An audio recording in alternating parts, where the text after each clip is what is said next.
You talk about influencers. These are influencers, and they're friends of mine. Jack Posobiec. Where's Jack? Jack, who's done a great job. All right, Jack Posobiec back live here, Human Events Daily, Washington, D.C. We're on today with General Michael Flynn. He just met with Secretary Hegseth. He's here in Washington, D.C. as well, getting up to speed and briefed in on a lot of different things that are going on, talking about rebuilding the force. But General Flynn, I wanted to get into, and if we could, from a military intelligence perspective, since we do have your expertise with us and you've been gracious with your time, when you look at the battlefield right now, and this is something that I've brought up again and again with my contacts in D.C. as well as when I was on this trip with up to Anchorage and then back in the White House for this multilateral, the mini summit. The military situation on the battlefield, it's favoring the Russians at this point. And so when we're talking about this deal, I think everyone needs to remember that the Russians either have to agree or disagree. And right now, there's a lot of people to the right of where Putin is right now in the Kremlin saying, why make a deal at all? Why not just keep going, take Odessa, work our way up the river to Kiev, and just be done with the whole thing? Because we've had deals, we've had Minsk Accords and Budapest agreements and memorandums, and they never seem to be followed. So why not just go for the whole thing? And it seems to me that it's easier for the Russians to walk away right now than it is for us, and they seem more willing to. Yeah. And I wrote about this the other day where I said, to the victor goes the spoils in war. But in this case, the victor so far is Russia. And so you're exactly right to raise this issue, because the Russians may not hold the moral high ground, but they hold the ground.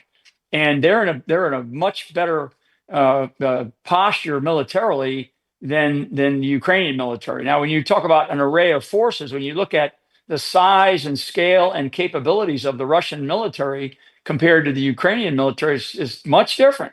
And despite all of the potential equipment sales and provisions that have been given to the Ukrainians, they are running out of fighting age males because of the number of losses that they have had, and frankly, the defections. And what's one of the indicators that you look for from a military intelligence perspective? You look at the morale and inside of the opposing force that you're facing. And I can tell you the morale inside the Ukrainian military is not high. And the fact that they're now having to force much older men, in this case 60-year-olds and above, to come into the military to be able to fight on the front lines. So I don't know if Russia has the ambition. There are probably some on the far right in Russia, far right of Putin, and that means really far right, that want to go and take over Kyiv and all of Ukraine. But I actually think that there is a group around Putin that says, look, we hold this ground right now. We're in a really strong negotiating position. We want to maintain what we have and basically hold what we have and keep that as our strategy, and not necessarily threaten all of Europe, which the Russians don't have the capability to do that. So anybody that says, well, NATO's worried about Russia attacking across the plains of Europe, that's not the Warsaw Pact anymore. They do not have the rear end, the capacity, the capability to do that. They have barely the capability to do what they're doing in Ukraine, but they hold the ground right now. And you use the term Odessian knot. That people need to pay really close attention, because Odessa, Crimea, and the Black Sea are parts of this deal that Russia desperately needs, because there is an economic angle to this war. That's where President Trump. Well, I've said for a long time, and maybe this may be my bias as a Navy guy, but when I look at the port city of Odessa, the Dardanelles Strait, the mouth to the Black Sea, I say this is everything. This is everything right here. It is probably the most strategic point that the Russians have ever held, and it's something that we're going to have to deal with. We have to work with them. There's still control mechanisms within the Black Sea. You mentioned the Dardanelles, of course, the Eastern Mediterranean. So when you look at the bigger picture here, Jack, it's not just these eastern provinces of Ukraine. There is a much bigger play here. And this is where we're going to have to try to figure out, in a long-term peace deal, what does that mean? Does it mean constant direct access by the Russian Black Sea Fleet to be able to exit an entrance, the Dardanelles Strait to get into the Mediterranean and then operate in the east, at least in the Eastern Med.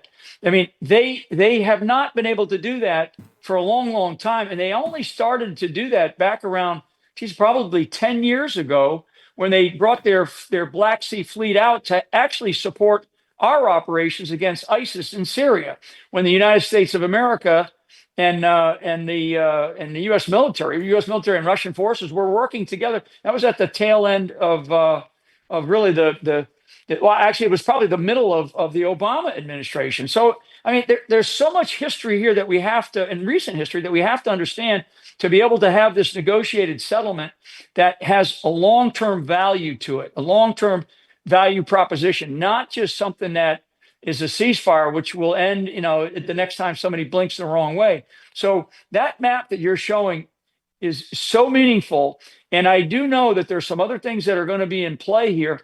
I love the fact, and let me just throw this in because it matters. Trump's pressure on Venezuela right now. Okay. Russia has a long-term, and they have sites inside of Venezuela. Venezuela is right off of our borders here, folks. So this pressure that Trump is providing against Venezuela right now matters to these negotiations. This is why when people talk about 3D, 4D, 5D chess, Trump is a master at this, and he's got levers of power and levers of authority that he's able to exert when he goes in to bring these two presidents together. Last point, Jack, and I'll get off my high horse. In the Oval Office, there was a question to Zelensky about, well, are you going to have an election again? You declared martial law, right? And he says, well, no, we can't have an election until the war's over. Wait a second. As I wrote about the other day, during the American Civil War, we've had elections. During World War II, we've had elections. So that's a misnomer. For Zelensky to say that, to me, that means he's in a very weakened position.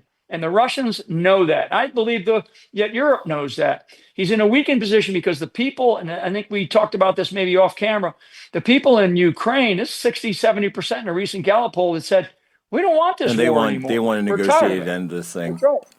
That's General right. Flynn, So we've got to run. I know you've got to run. You've got a number of meetings. I want to thank you for being so gracious with your time. Where can people go to follow you and get all your access to your state reps? And they go to generalflynn.com. Generalflynn.com. I got a new book out, Pardon of Innocence. It's a great bestseller. So generalflynn.com. Thanks, Jack. Generalflynn.com. Get that book. Make sure you're supporting a great American general. Be right back. Human Events Daily, America's Voice.